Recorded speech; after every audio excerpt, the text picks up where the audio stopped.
when it comes to a default function argument default function argument የምንላቸው እነዚህ ኖርማሊ በፋንክሽን ኮሊንግ ጊዜ ቫልዩ አሳይን ማድረግ ሳይጠበቅብን ወይም ደግሞ ሳንሰጠው ብንቀር የሚጠቀማቸውን ዲፎልት ቫልዩዎችን አሳይን አድርገን ወይም ኢኒሻላይዝ አድርገን የምናልፍበት ቴክኒክ that is default function argument እንለዋለን። So a default function argument is a value given to a function parameter so that the function can be called with or without that argument. ስለዚህ በፋንክሽን ኮሊንግ ጊዜ ልክ ዩዘር ዲፋይንድ ፋንክሽኖች ሶስት ፓርቶች አሉት። ፋንክሽን ዴፊኒሽን፣ ፋንክሽን ኮሊንግ እና ፋንክሽን ዲክላሬሽን ወይም ፕሮቶታይፕ የምንለው። ስለዚህ በፋንክሽን ኮሊንግ ጊዜ ቫልዩ ሳንሰጠው ብንቀር ምናልባት ረስተን ሊሆን ይችላል፣ ተሳስተን ሊሆን ይችላል።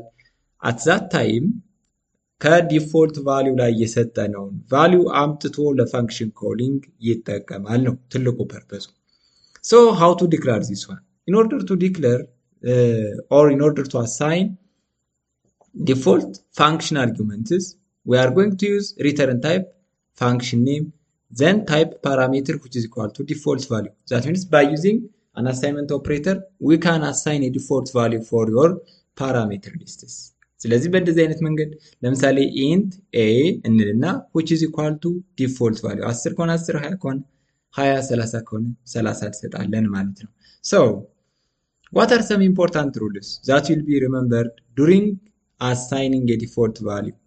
So the first one, default values must be given from right to left. ስለዚህ እነዚህ default values always የሚሰጡት ከራይት ወደ ሌፍት ነው። ለምሳሌ ሲን አሳይን ሳናረግ ለቢ ቫልዩ መስጠት አንችልም። the same is true a ቫልዩ ሳንሰጥ የቢ ቫልዩ ሳንሰጥ የኤ መስጠት አንችልም። ሚንስ ከሲ ተነስተን ወደ ቢ ዘን ወደ ኤ እንደዚህ አድርገን ነው ምንሰጥ እንጂ እንደዚህ ቫልዩዎችን ሚስ አድርገን መስጠት አንችልም። ወደ ሁለተኛው ሩል ስንመጣ you can't skip a parameter in the middle. ስለዚህ ለምሳሌ a which is equal to 5 int b int c which is equal to 10 b ከመሃል ላይ ታልፏል። ይህንም ማድረግ አይቻልም። ምክንያቱም ራይት ቱ ሌፍት ቫልዩ የግድ አሳይን ማድረግ ካስፈለገ ራይት ቱ ሌፍት ነው የምንሰጠው እንጂ ከመሃል ላይ እንደዚህ ብንዘል ዳይሬክትሊ ኤረር ነው ሪተርን የሚያደርግልን። ስለዚህ እነዚህንም ማስታወስ መቻል አለብን። የመጨረሻው default values are usually defined in function declaration. ስለዚህ ብዙ ጊዜ not always ብዙ ጊዜ defined የሚደረጉት ወይም default values assign የሚደረጉት ከፋንክሽን ዲክላሬሽን ላይ ይሆናል ማለት ነው። ስለዚህ ፋንክሽን ኮሊንግ ላይ አይደለም፣ ፋንክሽን ዴፊኒሽን ላይ sometimes ይሰጣል። ነገር ግን ብዙ ጊዜ የተለመደው ግን በፋንክሽን ዲክላሬሽን ጊዜ ዲፎልት ቫልዩ አሳይን አድርገን የምናልፍበት ቴክኒክ ነው። ሶ እስኪ ተከተሉኝ በኤግዛምፕል እንየው። ወደዚህ ስንመጣ መጀመሪያው ፋንክሽን ዲክላር ማድረግ አለብን። ሌትስ ሴይ ኢንት ሰም እንበልና ሪተርን ታይፑን ሌትስ ሴይ ኢንቲጀር ወይም ደብል ማለት እንችላለን። ኢንት ኤ ኢንት ቢ which is equal to 8 ኮማ ኢንት c which is equal to ሌትስ ሴይ 9 ዘን እዚህ ጋር ሰሚኮለን ላድርግ ምክንያቱም ፋንክሽን ዲክላሬሽን ስለሆነ ማለት ነው። ይሄኛው ዘን ከዚህ ጋር መጥቼ ፋንክሽን ዴፊኒሽኑን ልስራ ማለትም int then sum which is equal to let me say int a comma then int b comma int c ልበል then በብረት ነው የሚቀጥለው then after this one ምንድነው ብለው ሪተርን let me say ሰሙን የሚመልስልኝ ከሆነ a plus b plus c then semicolon አረጋለሁ። እዚህ ጋር ሜን ፋንክሽኑ ጋር ገባና ኮል አረጋለሁ then sum of ብዬ የኤም ቫልዩ መስጠት እችላለሁ። የኤም ቫልዩ ግዴታ ነው መስጠት አለብኝ ምክንያቱም እዚህ ጋር ላይ ኢኒሻላይዝ ስላላደረገው።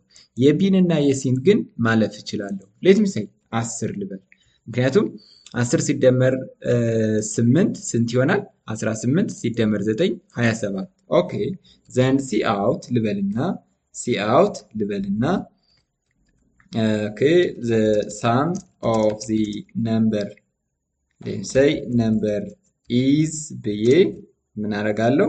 sum ኮል ይደረጋል ማለት ነው። ሰም ኮል ይደረጋል። ምክንያቱም ኦኬ እዚህ ጋር ላይ ሰም ኢንት ሰም ልበለ እዚህ ጋር ቫሪያብል ኢንት ሰም which is equal to እሱን ሊይዝልኝ የሚችል ማለት ነው። ሆልድ ያደርግልኝ የሚችል አልነሰ እንደዘርዋይስ ግን ዳይሬክትሊ ይህን አምጥቼ እዚህ ጋር ዲፋይን ማድረግም እችላለሁ። እስኪ እንየው እስኪ ኦኬ ኢንት ሰም ኦፍ 10 እዚህ ጋር ሰሚኮለን ሚስ አድርጌያለሁኝ።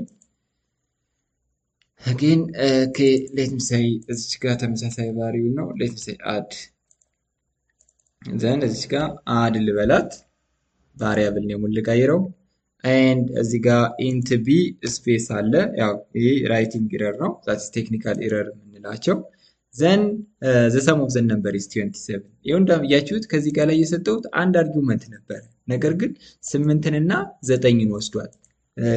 እዚህ ጋርም ሌላ ቁጥር ብሰጠው ለምሳሌ የቢን ቫልዩ እንደ 6 ያደርግና 8ን ሚስ ያደርጋል ማለት ነው። ሶ 6 10 ሲደመር 6 16 ሲደመር 9 25 ኤክስኪዩት ያደርጋል። እስኪ እንየው and ይሄው ከዚህ ጋር ላይ 25 ኤክስኪዩት ያደርጋል ማለት ነው። ስለዚህ አርጊውመንቱን ሚስ የምናደርገው ወይም ምን ሰጠው ከዚህ ተነስተን ነው። ለምሳሌ እስኪ ከዚህ ጋር ላይ ይሄኛውን እንደዚህ ባረግ ምን ይለኛል? ሌት ሚ ቼክ ኢት። ይሄው እንደምታዩት ኤረር ነው የሚለኝ። ስለዚህ ይሄኛውን ከራይት ወደ ሌፍት ነው የግድ መስጠት መቻል ያለብን ማለት ነው። ከራይት ወደ ሌፍት መስጠት መቻል አለብን። ካልሆነ ግን ሌፍት ላይ ተነስተን ቫልዩ የምንሰጠው ከሆነ ዛት ኢዝ ቶታሊ ሮንግ ይሆናል ማለት ነው። ቶታሊ ሮንግ። ስለዚህ ዲፎልት ቫልዩን በዚህ መንገድ አሳይን እናደርጋለን። ምን ይጨመር ምን ይቀነስ? ያልገባችሁ ነገር ካለ ኮመንት ሴክሽን ላይ አስቀምጡልን። ሰላም ቆዩ።